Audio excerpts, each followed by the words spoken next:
Michelangelo Buonarroti, The Creation upon the Chapel Ceiling.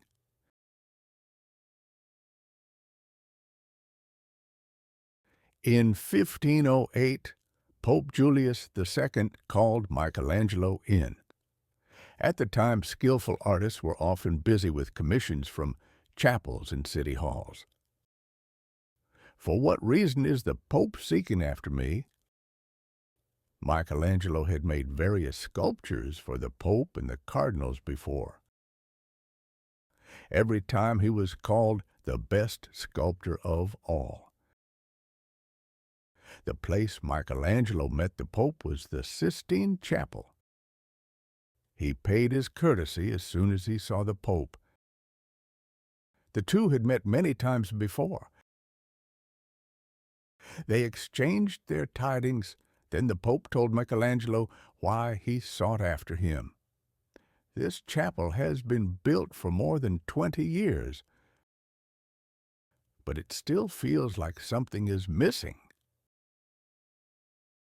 Then the Pope slowly moved his gaze toward the ceiling.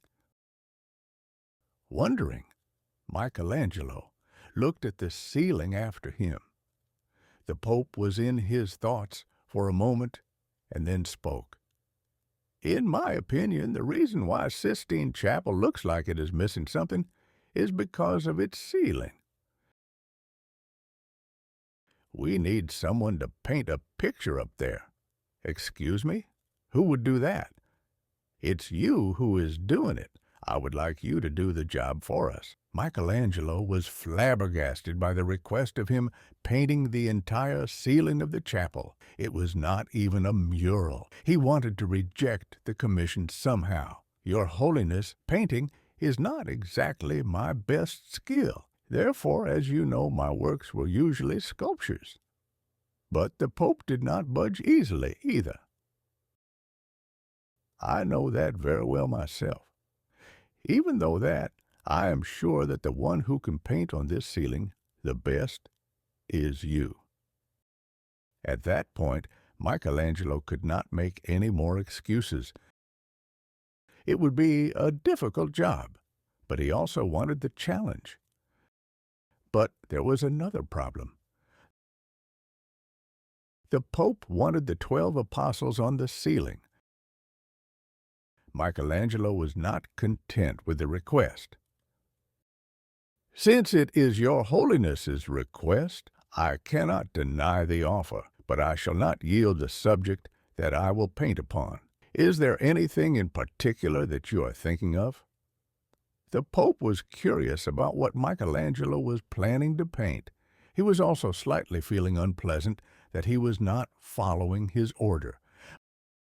Michelangelo explained without hesitation, as if he had been planning for a long time, what he was planning to paint.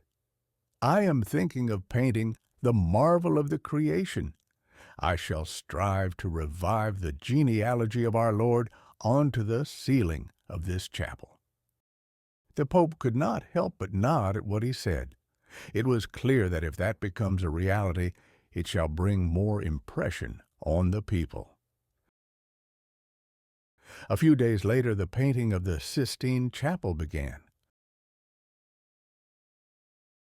What Michelangelo did first was installing a strut so that he can work on the ceiling.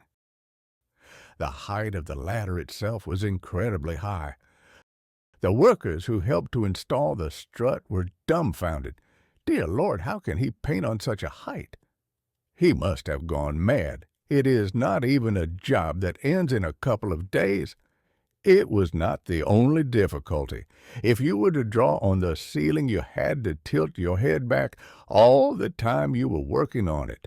Spending merely a few minutes in that position would damage your neck severely. In fact, Michelangelo has suffered from pain since the day he started painting. "Oh, it feels like my neck bone is twisted. Will I ever be able to move my neck freely?"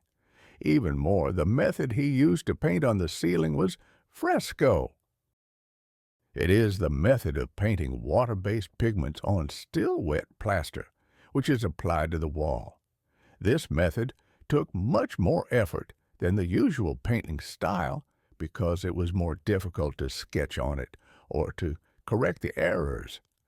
Also, since he painted looking up, all kinds of dust that was on the ceiling fell into his eyes. Pigments poured onto him numerous times as well. Oh no, I can't see anything from the pigments in my eyes. He could get on with just washing them away with water the first few times. But after this kind of incident happening continuously, Michelangelo started to suffer from diseases in his eyes and skin. Time passed in severe pain day after day.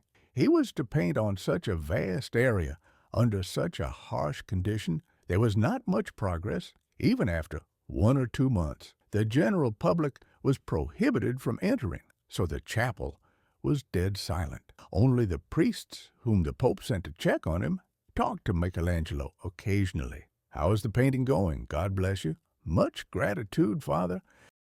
I have already put my foot into this, so I may reach the goal at some point." A year then, another year has passed.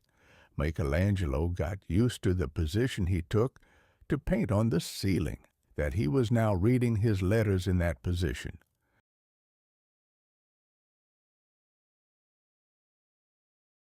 But this did not mean that he got used to the pain as well. It was one day in the 4th year, heavy drops of tear fell from his eyes. "I am finally finished. The piece that I worked on jeopardizing my life is finally done." Michelangelo cried out loud, overwhelmed. The next day, Michelangelo disclosed his work to the Pope and the public with a butterfly in his belly. As the chapel gate was opening slowly, the sunlight started to brighten the interior. From here and there, gasps that almost sounded like shrieks burst out. Oh my! This could not have been done by a hand of a man but the Lord himself. Incredible! All of these were done by only one person. Pope Julius II also had to strive to calm himself down from choking up. He felt sorry for complaining about the subject. "Good job, you did marvelous work. This is like a miracle."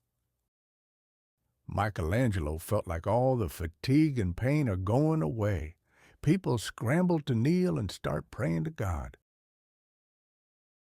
More than 300 figures are painted on the ceiling of the Sistine Chapel.